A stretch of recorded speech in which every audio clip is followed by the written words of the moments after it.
بسم الله الرحمن الرحيم. الحمد لله الذي أنزل على عبده الكتاب ولم يجعل له عوجا قيما لينذر بأسا شديدا من لدنه ويبشر المؤمنين الذين يعملون الصالحات أن لهم أجرا حسنا ماكثين فيه أبدا وينذر الذين قالوا اتخذ الله ولدا ما لهم به من علم ولا لآبائهم كبرت كلمة تخرج من أفواههم إن يقولون إلا كذبا فلعلك باخع نفسك على آثارهم إن لم يؤمنوا بهذا الحديث أسفا إنا جعلنا ما على الأرض زينة لها لنبلوهم أيهم أحسن عملا وإنا لجاعلون ما عليها صعيدا جرزا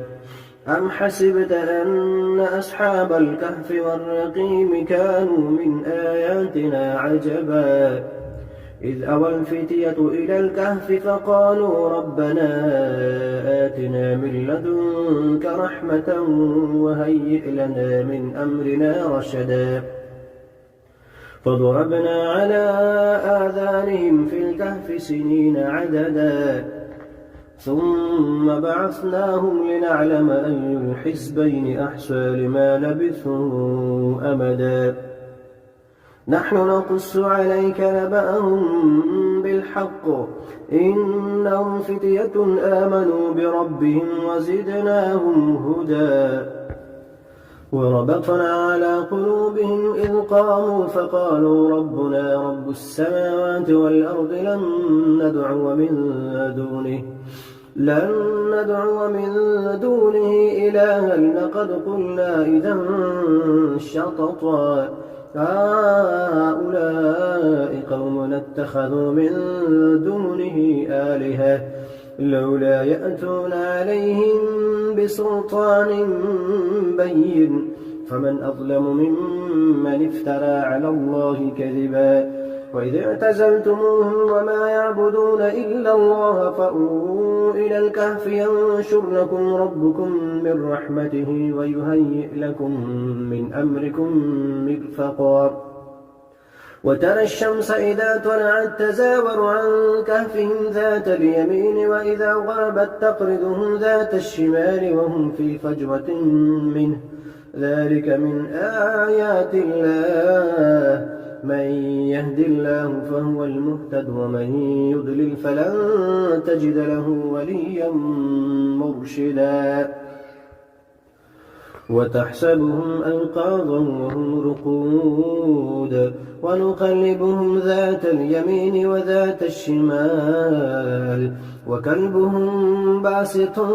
ذراعيه بالوصيد لو اطلعت عليهم لوليت منهم فرارا ولملئت منهم رعبا وكذلك بعثناهم ليتساءلوا بينهم قال قائل منهم كم لبثتم قالوا لبثنا يوما أو بعض يوم قالوا ربكم أعلم بما لبثتم فابعثوا أحدكم بورقكم هذه إلى المدينة فلينظر أيها أزكى طعاما فليأتكم برزق منه وليتلطف ولا يشعرن بكم أحدا إنهم إن يظهروا عليكم يرجموكم أو يعيدوكم في ملتهم ولن تفلحوا إذا أبدا وكذلك أعثرنا عليهم ليعلموا أن وعد الله حق وأن الساعة لا ريب فيها إذ يتنازعون بينهم أمرهم فقالوا بنوا عليهم بنيانا ربهم أعلم بهم قال الذين غلبوا على أمرهم لنتخذن عليهم مسجدا سيقولون ثلاثة رابعهم كلبهم ويقولون خمسة سادسهم كلبهم رجما بالغيب ويقولون سبعة وثامنهم كلبهم قل ربي أعلم بعدتهم ما يعلمهم إلا قليل فلا تمار فيهم إلا مراء ظاهرا ولا تستفت فيهم منهم أحدا ولا تقولن لشيء إني فاعل ذلك غدا إلا أن يشاء الله واذكر ربك إذا نسيت وقل عسى أن يهديني ربي لأقرب من هذا رشدا ولبثوا في كهفهم 300 سنين وازدادوا 9 قل الله أعلم بما لبثوا له غيب السماوات والأرض أبصر به وأسمع ما لهم من دونه من ولي ولا يشرك في حكمه أحدا واتل ما أوحي إليك من كتاب ربك لا مبدل لكلماته ولن تجد من دونه ملتحدا واصبر نفسك مع الذين يدعون ربهم بالغداة والعشي يريدون وجهه ولا تعد عيناك عنهم تريد زينة الحياة الدنيا ولا تطع من أغفلنا قلبه عن ذكرنا واتبع هواه وكان أمره فرطا وقل الحق من ربكم فمن شاء فليؤمن ومن شاء فليكفر إنا أعتدنا للظالمين نارا أحاط بهم سرادقها وإن يستغيثوا يغاثوا بماء كالمهل يشوي الوجوه بئس الشراب وساءت مرتفقا إن الذين آمنوا وعملوا الصالحات إنا لا نضيع أجر من أحسن عملا أولئك لهم جنات عدن تجري من تحتهم الأنهار يحلون فيها من أسابر من ذهب ويلبسون ثيابا خضرا من سندس واستبرق متكئين فيها على الأرائك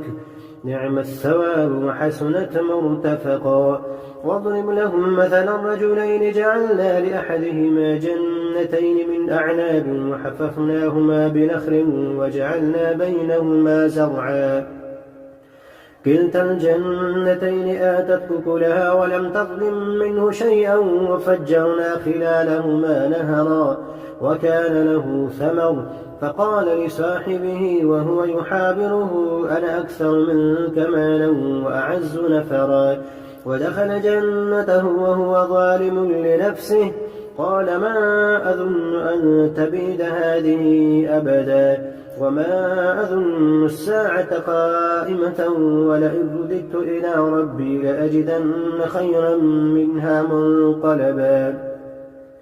قال له صاحبه وهو يحاوره أكفرت بالذي خلقك من تراب ثم من نطفة ثم سواك رجلا لكن هو الله ربي ولا أشرك بربي أحدا ولولا إذ دخلت جنتك قلت ما شاء الله لا قوة إلا بالله إن ترني أنا أقل منك مالا وولدا فعسى ربي أن يؤتيني خيرا من جنتك ويرسل عليها حسبانا من السماء فتصبح صعيدا زلقا أو يصبح ماؤها غورا فلن تستطيع له طلبا وأحيط بثمره فأصبح يقلب كفيه على ما أنفق فيها وهي خابية على عروشها ويقول يا ليتني لم أشرك بربي أحدا ولم تكن له فئة ينصرونه من دون الله وما كان منتصرا هنالك الولاية لله الحق هو خير ثوابا وخير عقبا واضرب لهم مثل الحياة الدنيا كماء إن أنزلناه من السماء فاختلط به نبات الأرض فأصبح هشيما تذروه الرياح وكان الله على كل شيء مقتدرا المال والبنون زينة الحياة الدنيا والباقيات الصالحات خير عند ربك ثوابا وخير أملا ويوم نسير الجبال وترى الأرض بارزة وحشرناهم فلم نغادر منهم أحدا وعرضوا على ربك صفا لقد جئتمونا كما خلقناكم أول مرة بل زعمتم أن لن نجعل لكم موعدا ووضع الكتاب فترى المجرمين مشفقين مما فيه ويقولون يا ويلتنا ما لهذا الكتاب لا يغادر صغيرة ولا كبيرة إلا أحصاها ووجدوا ما عملوا حاضرا ولا يظلم ربك أحدا وإذ قلنا للملائكة اسجدوا لآدم فسجدوا إلا إبليس كان من الجن ففسق عن أمر ربه أفتتخذونه وذريته أولياء من دوني وهم لكم عدو بئس للظالمين بدلا ما أشهدتم خلق السماوات والأرض ولا خلق أنفسهم وما كنت متخذ المضلين عضدا ويوم يقول نادوا شركائي الذين زعمتم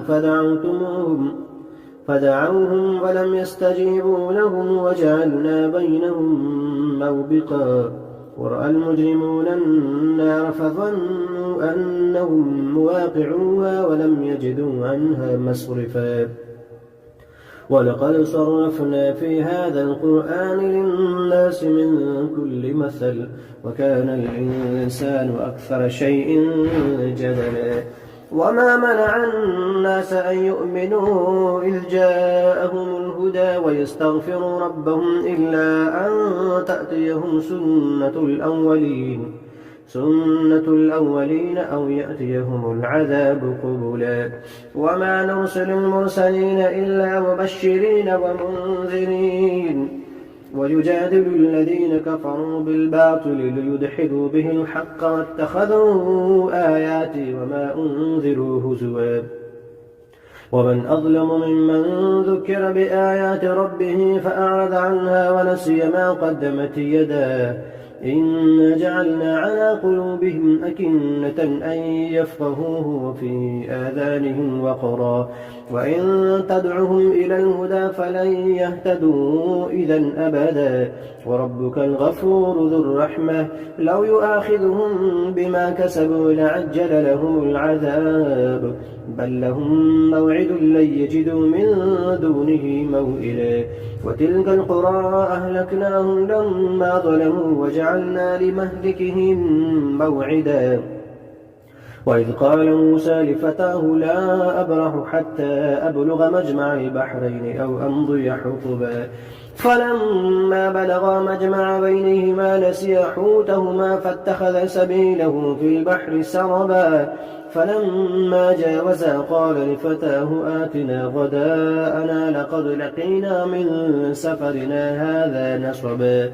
قال أرأيت إذ أوينا إلى الصخرة فإني نسيت الحوت وما أنسانيه إلا الشيطان أن أذكره واتخذ سبيله في البحر عجبا قال ذلك ما كنا نبغي فارتد على آثارهما قصصا فوجدا عبدا من عبادنا آتيناه رحمة من عندنا وعلمناه من لدنا علما قال له موسى هل أتبعك على أن تعلمني مما علمت رشدا قال إنك لن تستطيع معي صبرا وكيف تصبر على ما لم تحط به خبرا قال ستجدني إن شاء الله صابرا ولا أعصي لك أمرا قال فإن اتبعتني فلا تسألني عن شيء حتى أحدث لك منه ذكرا فانطلقا حتى إذا ركبا في السفينة خرقها قال أخرقتها لتغرق أهلها لقد جئت شيئا إمرا قال ألم أقل إنك لن تستطيع معي صبرا قال لا تؤاخذني بما نسيت ولا ترهقني من أمري عسرا فانطلقا حتى إذا لقيا غلاما فقتله قال أقتلت نفسا زكية بغير نفس لقد جئت شيئا نكرا قال ألم نقل لك إنك لن تستطيع معي صبرا قال إن سألتك عن شيء بعدها فلا تصاحبني قد بلغت من لدني عذرا فانطلقا حتى إذا أتيا أهل قرية استطعما أهلها فأبوا أن يضيفوهما فوجدا فيها جدارا يريد أن ينقض فأقامه قال لو شئت لاتخذت عليه أجرا قال هذا فراق بيني وبينك سأنبئك بتأويل ما لم تستطع عليه صبرا أما السفينة فكانت لمساكين يعملون في البحر فأردت أن أعيبها وكان وراءهم ملك يأخذ كل سفينة غصبا وأما الغلام فكان أبواه مؤمنين فخشينا أن يرهقهما طغيانا وكفرا فأردنا أن يبدلهما ربهما خيرا منه زكاة وأقرب رحما وأما الجدار فكان لغلامين يتيمين في المدينة وكان تحته كنز لهما وكان أبوهما صالحا فأراد ربك أن يبلغا أشدهما ويستخرجا كنزهما رحمة من ربك وما فعلته عن أمري ذلك تأويل ما لم تستطع عليه صبرا ويسألونك عن ذي القرنين قل سأتلو عليكم منه ذكرا إنا مكنا له في الأرض وآتيناه من كل شيء سببا فأتبع سببا حتى إذا بلغ مغرب الشمس وجدها تغرب في عين حمئة ووجد عندها قوما قلنا يا ذا القرنين إما أن تعذب وإما أن تتخذ فيهم حسنا قال أما من ظلم فسوف نعذبه ثم يرد إلى ربه فيعذبه عذابا نكرا وأما من آمن وعمل صالحا فله جزاء الحسنى وسنقول له من أمرنا يسرا ثم أتبع سببا حتى إذا بلغ مطلع الشمس وجدها تطلع على قوم لم نجعل لهم من دونها سترا كذلك وقد أحطنا بما لديه خبرا ثم أتبع سببا حتى إذا بلغ بين السدين وجد من دونهما قوما لا يكادون يفقهون قولا قالوا يا ذا القرنين إن يأجوج ومأجوج مفسدون في الأرض فهل نجعل لك خرجا على أن تجعل بيننا وبينهم سدا قال ما مكنني فيه ربي خير فأعينوني بقوة أجعل بينكم وبينهم ردما آتوني زبر الحديد حتى إذا ساوى بين الصدفين قال انفخوا حتى إذا جعله نارا قال آتوني أفرغ عليه قطرا فما استطاعوا أن يظهروه وما استطاعوا له نقبا قال هذا رحمة من ربي فإذا جاء وعد ربي جعله دكاء وكان وعد ربي حقا وتركنا بعضهم يومئذ يموج في بعض ونفخ في السور فجمعناهم جمعا وعرضنا جهنم يومئذ للكافرين عرضا الذين كانت أعينهم في غطاء عن ذكري وكانوا لا يستطيعون سمعا أفحسب الذين كفروا أن يتخذوا عبادي من دوني أولياء إنا أعتدنا للكافرين نزلا قل هل ننبئكم بالأخسرين أعمالا الذين ضل سعيهم في الحياة الدنيا وهم يحسبون أنهم يحسنون صنعا أولئك الذين كفروا بآيات ربهم ولقائه فحبطت أعمالهم فلا نقيم لهم يوم القيامة وزنا إن الذين آمنوا ذلك جزاؤهم جهنم بما كفروا واتخذوا آياتي ورسلي هزوا إن الذين آمنوا وعملوا الصالحات كانت لهم جنات الفردوس نزلا خالدين فيها لا يبغون عنها حولا قل لو كان البحر مدادا لكلمات ربي لنفد البحر قبل أن تنفد كلمات ربي ولو جئنا بمثله مددا قل إنما أنا بشر مثلكم يوحى إلي أنما إلهكم إله واحد فمن كان يرجو لقاء ربه فليعمل عملا صالحا ولا يشرك بعبادة ربه أحدا.